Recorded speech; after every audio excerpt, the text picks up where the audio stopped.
Hi everyone, it's Majori from the Punk Priestess. So today we're going to unbox the Morgan's Tarot. So this is an oracle deck that was made in the 1960s and it was published in 1970 by US Games. And it's kind of interesting that tarot cards sometimes are under games, and same with like Ouija boards, but this is not really a game.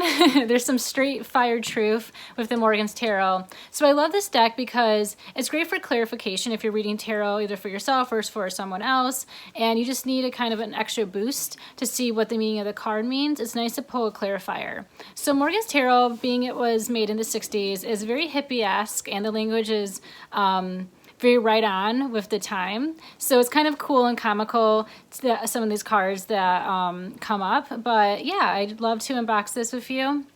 And let's get into the deck. Okay, so Morgan's Tarot. So this is the box.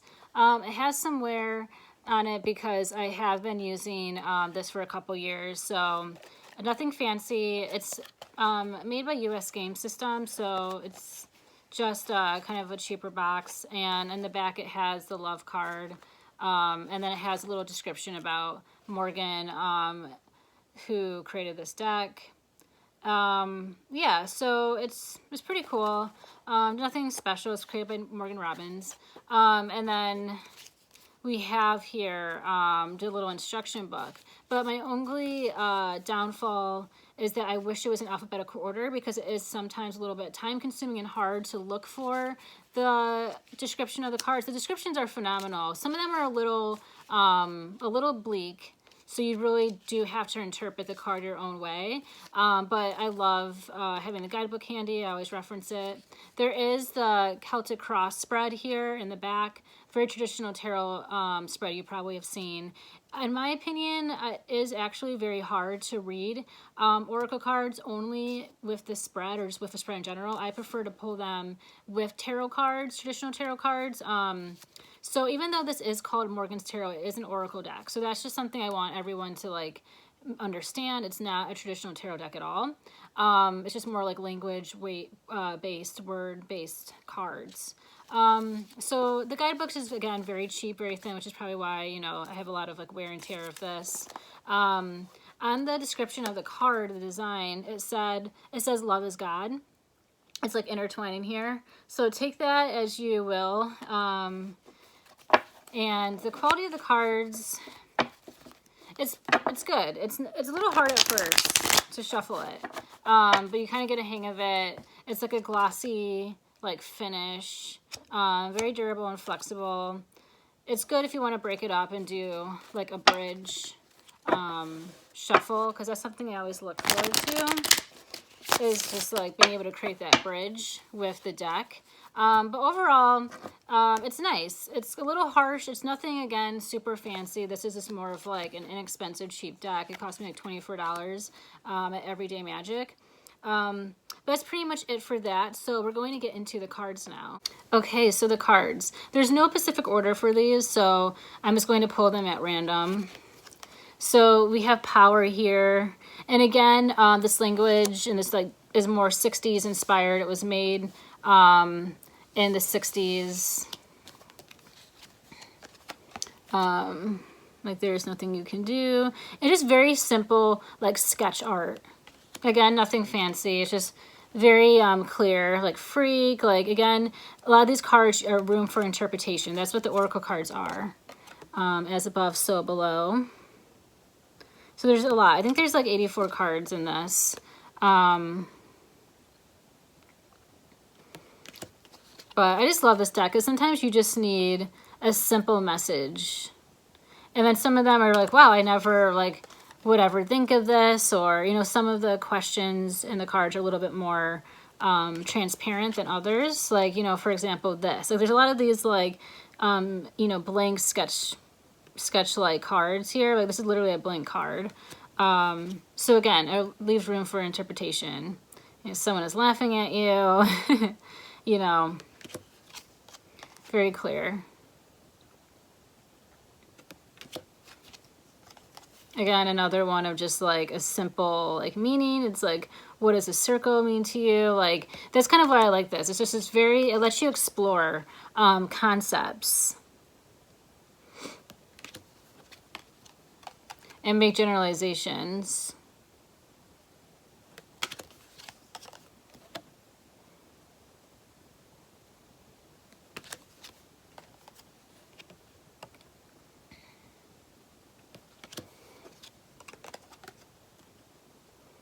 And it's interesting pulling these alongside tarot as well.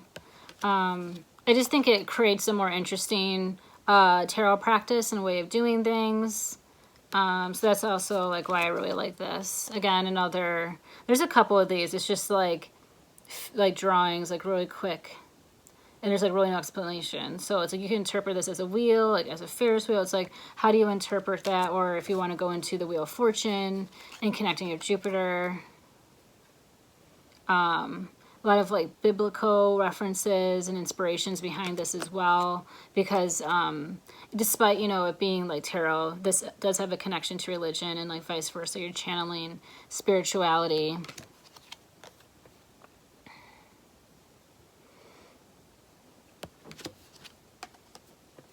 You know, something like quite simple. I try to relax. It's like, okay, got the message.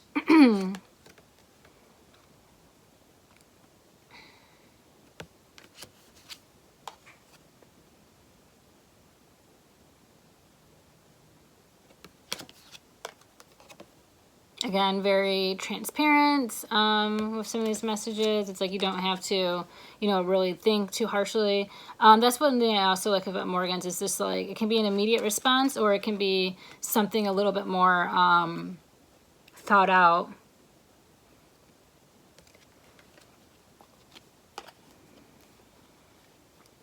And it's kind of comical too. Like I think it does, you know, have this comical aspect to it, which is why it's maybe like can be considered a game, but it does have this like comical effect as well as a serious one too.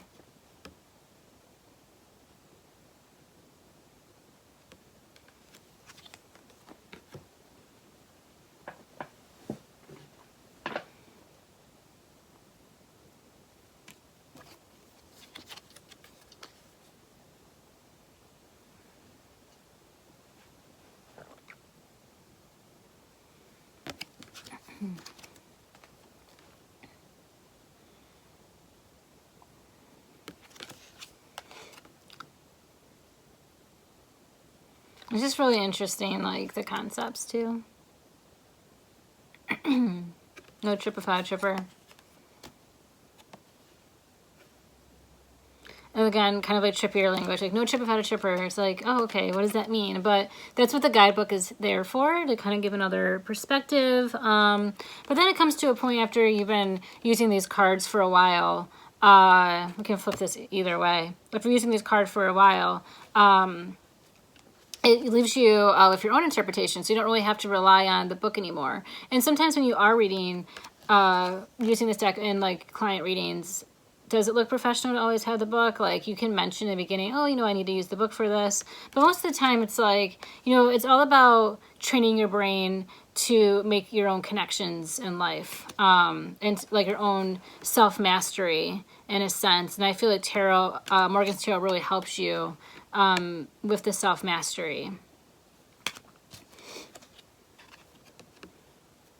Door to the Akashic Records. This is another one of my favorite ones. And it teaches you some things. It's like, what if you never knew what the door to the Akashic Records was? It's like, you know, pulling that card, well, maybe you need to consult the records.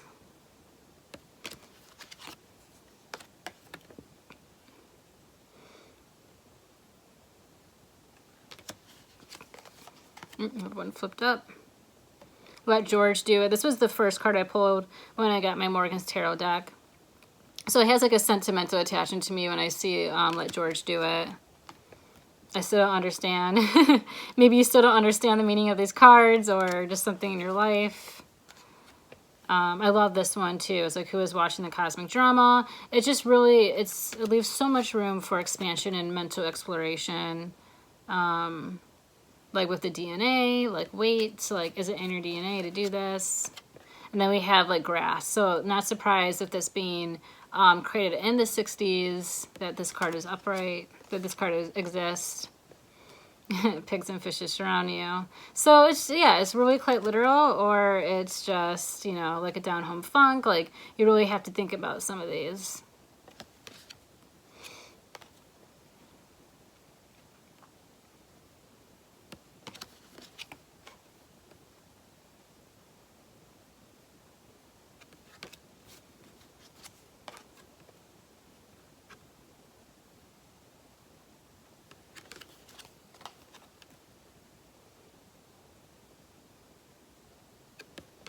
I'm looking at some of these. I haven't pulled most of these like in over a year, so it's interesting how like some of the same cards keep pulling up, and then you're kind of reawakened with some new imagery of the cards you haven't seen for a while. That's the beauty of tarot. It's like you kind of go through phases in life and you start pulling some of the same cards, and then, you know, eventually you shift and like the cards change with the emotional transformation that you've had. Tee-hee, haha. Tee-hee, haha. It's fun. Again, another one of the very elusive imagery. Like, who is this in your life? Is this like a boss figure? Is this, you know, bully? Like, it's interesting how you can just come up with your own things.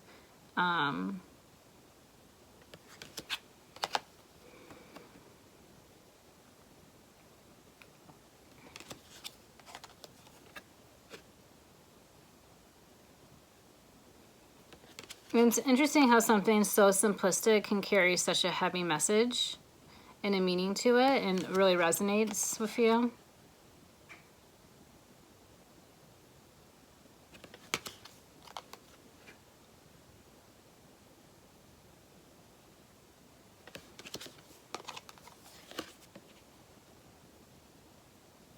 Again, a lot of space-themed, astrology-driven cards. Just having to go with the times and how astrology and space was like very cool to explore and think about in the 60s.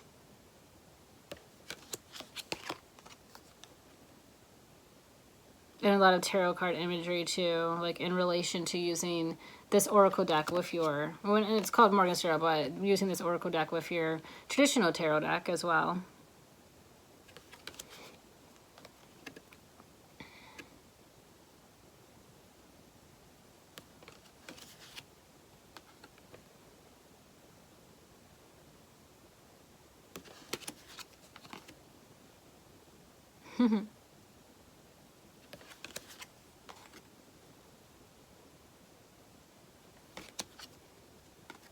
This is a really awesome card. It has like 2 full pages of what this card means, but it's very beautiful, and I love the Virgin Sun Queen, one of my favorite cards. I like this card too. I used to pull this a lot.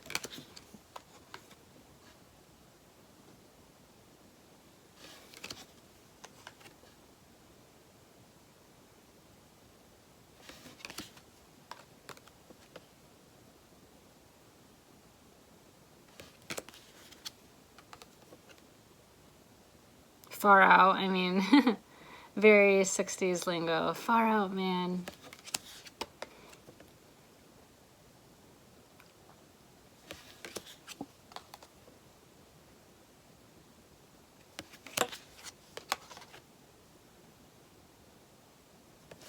Okay, my last card.